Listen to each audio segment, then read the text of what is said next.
Welcome back, everyone, to our deep dive. We sift through the noise, the mountains of source material you send us to find out what's really going on. And today, oh boy, we're looking at evidence that suggests the political world is fracturing.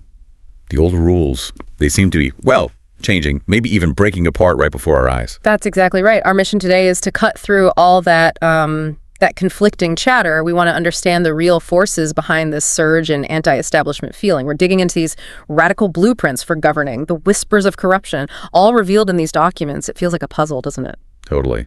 Okay, let's jump right in. Segment 1, the anti-establishment paradox. This is, frankly, shocking stuff from the 2024 election. The Bronx, of all places. How on earth does a community, a stronghold for Black, Asian, Latino voters, boost Trump's support by a massive 11 points up to 33%? And at the same time, overwhelmingly re-elect AOC, a true left-wing firebrand, with almost 69% of the vote. Make it make sense. Well, that's the million-dollar question, isn't it? What's fascinating, and what this source material really points to, is that maybe those traditional labels left-right, they just don't capture the mood anymore. Voters aren't necessarily seeing Trump and AOC as opposites here. Instead, they're seeing a kind of shared anti-establishment authenticity. Authenticity, so they both just seem real compared to the usual suspects. Exactly. They're viewed as fighters, people genuinely committed to rejecting how things normally get done in Washington. It's business as usual. They want none of it. So they're backing candidates maybe from completely different ends of the spectrum who just seem willing to, break things. Okay, I get the break things part. But AOC is, she's part of the D.C. establishment in some ways, isn't she? How does that fit with Trump? But it's about perception, right? Not necessarily policy alignment. The source material really digs into this nuance through anecdotes. You have a Bronx resident, Mame, who literally says she sees them as a good counterbalance for each other. Like hitting the system from both sides. A counterbalance. Wow. Okay. And then there's Robin, an Uber driver, supports Trump for the economy, for security, but then flips to AOC on democracy issues. It's like voters are building their own custom anti-establishment ticket. Yeah, AOC's own poll on X, Twitter, showed this perfectly. People responding, saying things like, both of you push boundaries. Someone even said, Trump sounds more like you. Incredible. And AOC's take on it, she argues this frustration is totally justified. She points the finger at a system that, let's be honest, often seems to prioritize corporations, billionaires over regular working folks. So the demand is for, what did the source call it? Candidates with the sauce. Yeah, the sauce. That perceived grit, the willingness to fight for a bold agenda, whatever that agenda might be. Jasmine Gripper from the Working Families Party nails it. She says, yeah, their values are totally different, Trump and AOC, but they both represent this powerful break from the stale political norms that voters are just sick of. It's less about party, more about who seems ready to fight the status quo. Okay, that sets the stage perfectly. From voters rejecting norms to, a plan to actively dismantle them. Let's talk Project 2025. This thing is massive, almost 900 pages, basically a right-wing wish list, right? And the administration during the campaign totally denied it. Know nothing about it. Ridiculous, abysmal. That denial is key here. Oh, absolutely. Project 2025 isn't subtle. Its core goal is, it's about dramatically expanding presidential power. Full stop. It aims to weaken the checks on the executive, mainly by slashing the federal workforce and, critically, replacing thousands of non-political career civil servants with political loyalists. So dismantle the bureaucracy, the so-called deep state. Precisely. Replace a system based on merit, on expertise, with one based purely on political loyalty. A spoil system, basically. Sounds like a plan designed for chaos. Yeah. What's the legal argument behind it? It hinges on something called the maximalist unitary executive theory. It's a controversial idea, but it basically argues the president has absolute unchecked power over the entire executive branch, all the agencies, all the people working in them, no real independence allowed. And the sources are clear. This plan was not popular. 85% of Democrats, 52% of independents disliked it. And yet, after the inauguration, they just started doing it.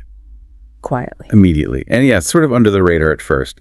The Washington Post analysis was revealing found over half the early presidential directives lined up perfectly with Project 2025 priorities.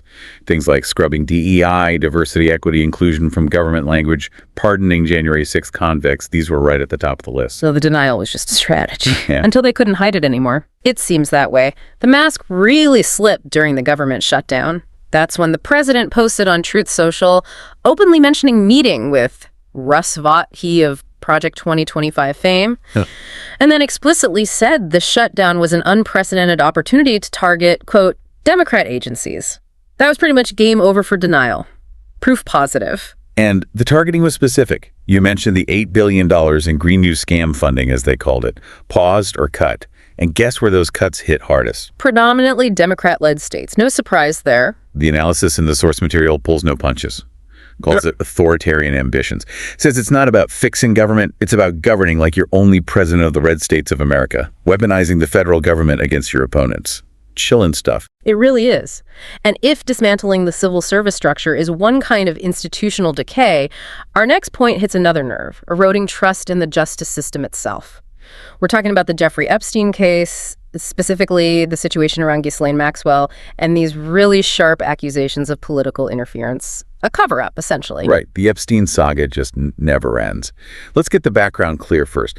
That controversial 2008 non-prosecution deal, former U.S. Attorney Alex Acosta defended it, right? He basically told Congress taking Epstein to trial federally would have been a crapshoot. Said victim stories changed, feared they'd wilt under cross-examination. Yeah, his stated goal back then was simple. Make sure a billionaire going to jail and gets registered as a sex offender. That was the justification offered. Okay, but fast forward. The Supreme Court just rejected Maxwell's appeal this month, October 2025. So why is this still such a hot issue? It's all about alleged special treatment, isn't it? Entirely. The timing looks incredibly suspicious to many.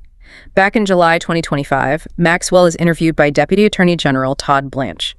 And crucially, Blanche is the president's former personal lawyer. That's a red flag for some right there. Shortly after that interview, Maxwell makes statements trying to exonerate the president. Exonerate Trump. And then, almost immediately after that, boom, she gets transferred. Not just anywhere, but to FPC Bryan in Texas, a minimum security prison camp. This is someone who was previously denied bail because a judge said she was an extreme risk of flight, and now she's in a camp. It screams quid pro quo. Well, that's exactly the concern being raised very loudly in Congress. Representative Robert Garcia, the ranking member on House Oversight, is demanding documents from the Justice Department from the Bureau of Prisons. He's citing a month-long failure by them to cooperate and talking about grave concerns about the possibility of a corrupt quid pro quo. Strong language. And the details that have leaked out about her treatment, they're just jaw-dropping. The Wall Street Journal reported she got private meetings in the prison chapel. While other inmates couldn't go, reportedly came back with a smile. Guards delivering her meals. Late-night workouts. This isn't how maximum security transfers usually work, is it? Not typically, no. And perhaps the most disturbing detail, the most damaging allegation for the institution itself. The warden at FPC Bryan allegedly threatened inmates. Threatened retaliation if they talked to the press about Maxwell getting special treatment. And the report suggests retaliation did happen against at least 2 inmates. That smells like an active cover-up by Bureau of Prisons personnel, trying to hide favoritism, maybe hide interactions with administration figures. It's deeply corrosive. Corrosive is the right word. Okay, so we've seen this maximalist power-centralizing approach domestically in voting, in the executive branch, potentially in the justice system. Now let's look outward. What happens when the same maximum pressure playbook goes global? Specifically, let's talk Venezuela and those crushing sanctions on their oil industry. Right. This is a stark example of how these domestic political strategies can have devastating international consequences.